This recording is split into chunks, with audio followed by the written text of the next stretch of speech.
Hello po, Tita Darlene. Hello po, Tita Darlene. Thank you so much po. Hello, it's me, Darlene Vlog.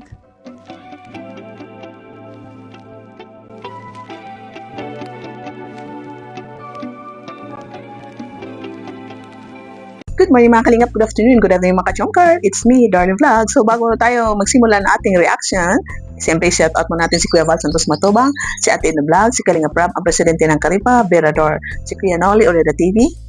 Okay, subscribe po sila lahat. At siyempre si Kalingap Jomar, Carla Tapilar, at huwag niyo kalimutan isali si Darlene Vlog. Thank you po.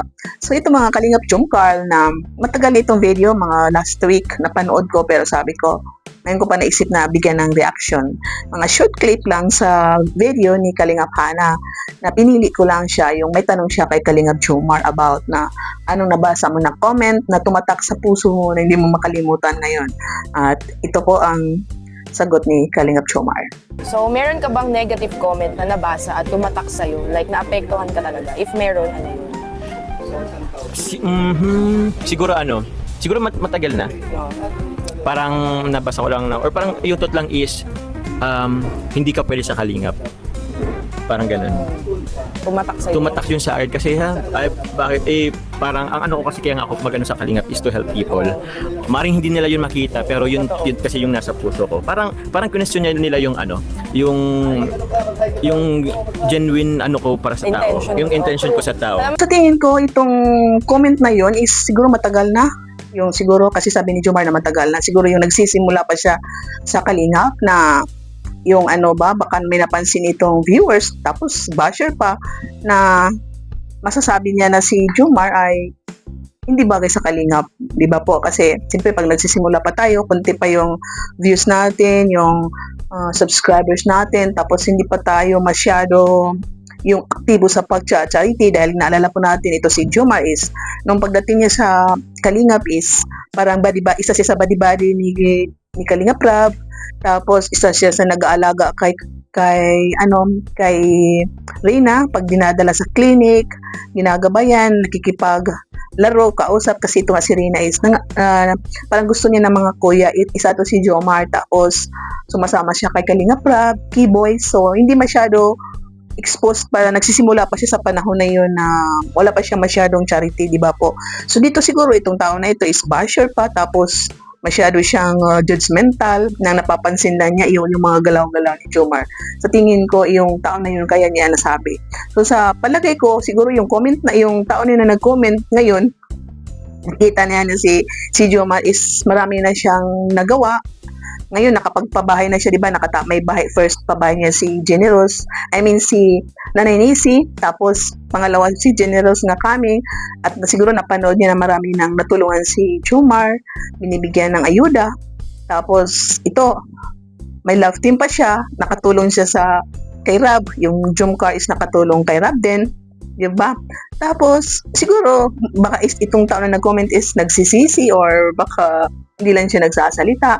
Kasi yun nga po, si Jomar ngayon is marami na siyang natulungan, di ba po? Active na siya. Tapos makita natin kung gaano siya kasaya. So, hirap pala, no? Pag may mga comment tayo na medyo affected sa atin is minsan na malungkot tayo, nasasaktan tayo. Pero parang challenge din yun kay Jomar. Siguro nung mabasa niya yun, tumatak sa isip niya na medyo nasaktan siya ng konti, napaisip siya, no? Pero na-challenge siya. Ay, ipapakita ko sa tao na ito na karapat-dapat ako sa Kalingap dahil ang puso ko ay gustong tumulong kagaya ni Kuya Val at Kalingap Rab. Dapat yung puso ko, kung ano nasa puso ko, isusundin ko. Bahala na dyan ang mga basher, hindi yung ginagawa ko, hindi para sa mga viewers na hindi sumusuporta. Ang ginawa lang is mangutya. Ang importante is makatulong ako sa Kalingap. Siguro yun ang nasa puso ni Jomar. So nakita po natin ngayon kung gaano na siya 222 subscribers na pala si Kalingap Jomar. Sabi ko rin na 222 subscriber na si Kalingap Jomar. So, ibig sabihin, maraming nanonood, maraming nagmamahal, maraming sa supporters. Dahil nakita na ng mga supporters niya na yung pagka-genuine niya na yung pusong matulungin. Di ba po?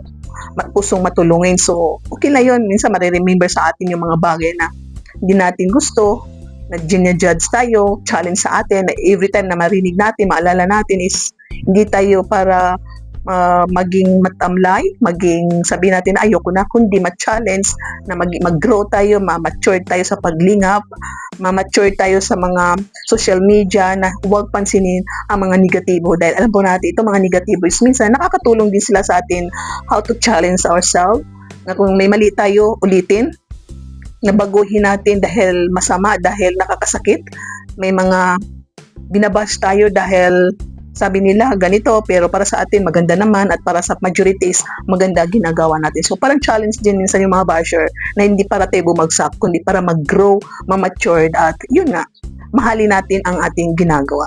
Buti hindi na nagpa-apekto si Jomar sa nabasa na comment kasi kung sa panahon niya nagsisimula pa lang siya na siyempre pag nagsisimula, ang hirap magbuo ng viewers, subscribers. Buti hindi siya nag-give up. Kasi kung nag-give up siya after niya mabasa yon, kung isa siyang tao na madali mag-give up, siguro kung nag-give up siya, hindi niya mararating ang narating niya ngayon na subscribers niya is 222, may napabahay na siya, tumutulong siya sa kapwa, tapos ito, may love team pa siya. Nakita niya si Carla dito sa Kalingap kasi kung nag-give up siya, hindi niya nakita si Carla, hindi niya na-meet si Carla, di ba po? So maganda yun, no? Tayong mga Kalingap, lalo natin mga reactors, mga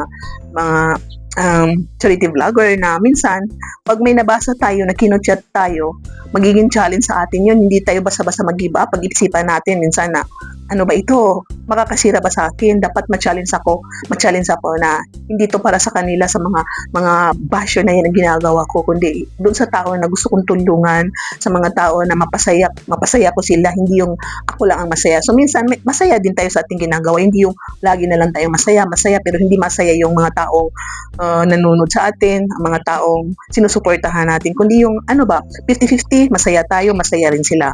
So minsan din, pwede rin nga kung nakita natin na kahit hindi tayo masaya, kasi minsan, pag may natulungan tayo, masaya sila, hindi tayo masaya, bigla tayong sasaya. Dahil kung puso natin ay tumulong, puso natin ay mapagmahal, makita natin yung isang tao na tinulungan natin, bigla tayong masaya. Diba po? Bigla tayong masaya. Ako, ganun ako pag mayroon akong natulungan, nakausap nasabi ko yung mga magagandang bahay para siya ay lumikaya. Natutuwa ako, yung ma-appreciate ng isang tao, yung mga bagay na nagawa ko. So yun, haluan natin ng pag-pray na hindi tayo biglang mawala ng pag-asa, kundi yung hope ay nasa puso pa rin natin at mapagmahal sa kapwa, mahalin natin ang ating tinutulungan, maging yung passion natin sa pagtulong sa Kalingap, passion natin ganito, mag-reaction. So, go na lang tayo mga Kalingap. Jomar, mabuti dahil tinuloy mo ang iyong pagmahal sa kapwa, itong pagtulong mo, tinuloy mo ang magiging charity vlogger. I'm so proud of you, Jomar. So, dyan po nagtatapos na ating reactions for today. Thank you sa nanood. Sana nagustuhan niyo ang ating video. Paki-like po, paki-subscribe sa hindi pa nakasubscribe dyan. Paki-click ang notifications sa hindi pa naka-click ng notifications para makatanggap kayo ng notifications pag meron tayong mga bagong upload at live. So, thank you so much. Shoutout sa lahat ng Kalingap partners, mga charity vloggers, mga reactors, lahat na love team sa Kalingap, siyempre, and Jomcar Fans for Life, Solid Jomar supporters, marathoners, Team Baliw, Team Masanas, I love you all, at ingat kayo, God bless you all, and see you in my next reactions video. Bye for now. Hello mga Kalipa, keep smiling, and God bless.